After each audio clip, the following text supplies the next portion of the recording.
자, 안녕하세요. 오늘도 영업점에서 의뢰된 다양한 상담 사례 중 우리 구독자님에게 도움을 드릴 만한 정보만 모아서 드리는 친절한 곽프로 5번째 시간입니다. 안녕하세요, 곽프로님. 안녕하세요.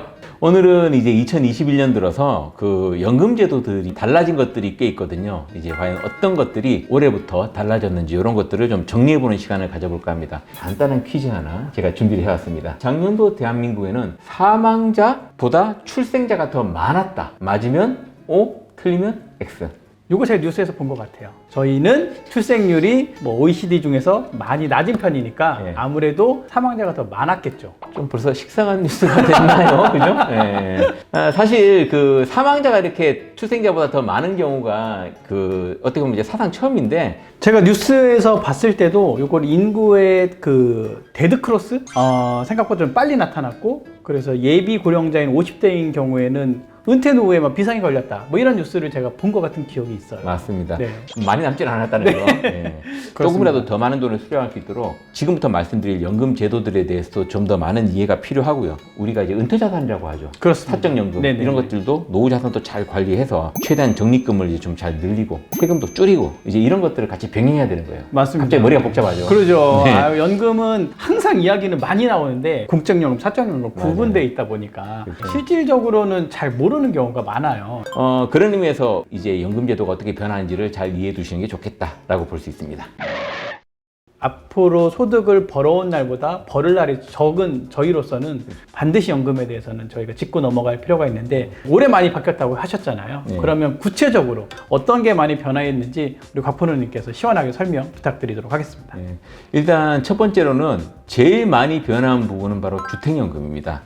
주택연금에 가입하려면은 네. 원래 담보로 주택을 제공해야 되는 거는 그렇죠. 많이들 알고 계실 겁니다. 그럼 이 주택은 부부 기준으로 소유 중인 시가 9억 원 이하의 주택만 해당된다. 맞으면 O, 틀리면 X. 우리 곽프로님이 질문상 이 부분을 약간 강조하셨어요. 시가 9억 원. 네. 그러면 느낌상 틀릴 수 있습니다. 아닌 것 같아요. 박 PD님이 확실히 감이 상당히 맞습니까? 네, 촉이 좋아요. 네, 맞습니다. 오늘 2번 연속 정답입니다. 제가 강의를 할 때 가끔 이제 대중들 대상으로 이렇게 항상 강조드리는 부분 중에 우리가 항상 부동산 투자는 시세 차익을 많이 강조했잖아요. 이제부터는 시세 차익 이상으로 어느 만큼 적절하게 빨리 연금화를 시킬 수 있냐. 이것도 네. 중요한 포인트가 될 네. 거라고 말씀을 드린 적이 있습니다. 연금화 방법에는 뭐 다운사이징, 그다음 월세 전환 이런 그렇죠. 것도 있지만은 그렇죠. 주택연금도 이게 상당히 중요한 툴이거든요. 맞습니다. 예. 주택연금. 다른 연금화 방법과는 달리 죽을 때까지 거주와 연금 지급을 동시에 보장해 준다는 거. 그렇죠. 네. 우리가 항상 제일 많이 얘기하는 노후의 리스크가 돈은 없는데 억수로 오래 사는 이제 무전장수. 무전장수라고 많이 하거든요. 부전장수. 예, 네네. 이게 제일 위험하다라고 보거든요. 네네. 근데 사실 이 무전장수 리스크를 해지하는 좋은 수단이 사실 주택연금이에요. 네, 맞습니다. 거주와 연금 지급을 동시에 그렇죠. 보장하니까. 네네. 다만 근데 그동안에는 제도는 괜찮았는데 지금 주택연금 가입자가 2020년도 작년 말 기준으로 네. 8만 1,000명 정도밖에 안 80만 됐다고. 명 아니고요? 생각보다 적은 숫자 같아요. 이게 뭐 혹시 그 홍보 부족? 뭐 이런 것들에 대한 이슈가 좀 있는 건가요? 좀 가입이 까다로웠다는 부분들을 제가 말씀드리고 싶어요. 예를 들어 이런 거죠. 이건 안 되고, 저건 안 되고, 이도 저도 안 되고. 네, 네, 이런 경우들이 이제 생겨나는 식이죠. 그래서 이제 지난해 법령 개정을 통해서 몇 가지 의미 있는 변화들을 좀 만들어놨는데 그 중에 하나가 바로 아까 제가 문제에서 시가라고 강조드렸던 네, 맞습니다. 담보 가입 대상 주택의 네. 그 요건입니다. 그렇죠. 그걸 좀 많이 완화했어요. 네, 네. 사실 지금 화면에서 보시는 것 같이 서울의 경우는 이미 2020년도에 그 아파트 가격의 중위수가 벌써 9억을 넘었어요. 네, 뭐 수직 상승을 했다라는 표현이 맞죠. 맞아요. 네네. 그러다 보니까 그냥 집 한 채 서울 시내에서 가지고 계신 은퇴자분들은 가입하고 싶어도 가입을 할 수가 없죠. 이제 그렇죠. 그런 네네. 상황이 된 거죠. 네네. 그래서 이 부분들을 바로 법령 개정을 통해서 올해부터는 그 담보주택의 대상 가입 요건을 시가 9억 원이 아니고 공시가격. 공시가격. 예. 보통 이제 그 시가의 한 70%에서 막 네. 80% 정도 수준이기 때문에 그렇죠. 시가로 치면은 공시가격 9억 원이 한 11억? 12억? 이 정도 12억까지 되겠네? 가능합니다. 그렇죠. 네. 그런 것들도 이제 가입 대상이 가능하도록 이렇게 확대를 해놨다는 부분들입니다. 요거는 이제 그 지난해 그 주택금융공사법 공포와 더불어 시행이 됐고요. 이미 시행이 된 거고. 맞습니다. 네네. 이제 대신 뭐 시가가 9억 원을 초과한다고 하더라도 대신 이때 연금 지급액의 산정 기준이 되는 담보주택의 가격 기준은 이제 9억 원까지만으로 우선 멈춰져 있습니다. 네네. 예. 근데 최근 아시다시피 정부의 공시가격이 점점 현실화되고 있잖아요. 그렇습니다. 그래서 아마 그 주택연금을 가입하고 싶으신 또 생각을 가지신 분들이시라면은 요 공시가격이 현실화됨에 따라서 지금은 가입 가능한데 나중에 가입이 안 될 수도 있기 때문에 네네. 의사결정을 이 부분들을 참조하셔서 타이밍을 잘 잡으시는 게 필요하겠다라고 봅니다. 이에 여기 또 덧붙여가지고요. 그동안 그 주택연금 담보 대상으로 지금 인정되지 않아서 가입이 제한됐던 게 이제 주거용 오피스텔이 있습니다. 이제 가입이 가능하게 됐어요. 아, 주거용 오피스텔까지도 대상이 네. 확대가 된 거군요. 맞습니다. 네. 주택법하고 세법상에 실거주를 해야 되고 주민등록 전입해야 되고 필수 거주 시설, 주거 시설을 설치해야 되고 재산세 과태대상에 저 주택으로 기재되어 있어야 되고 이제 이런 조건들이 있거든요. 그렇죠. 그 네. 조건들이 충족되면 이제 가능합니다. 제가 예전에 그 같이 근무하셨던 이제 팀장님이 이제 명예롭게 퇴직을 하신 후에 집을 다운사이징의 개념으로 뭐 아파트를 파시고 주거용 오피스텔로 옮기신 케이스가 있으셨는데 그 팀장님 제가 과거에 만났을 때 그랬거든요.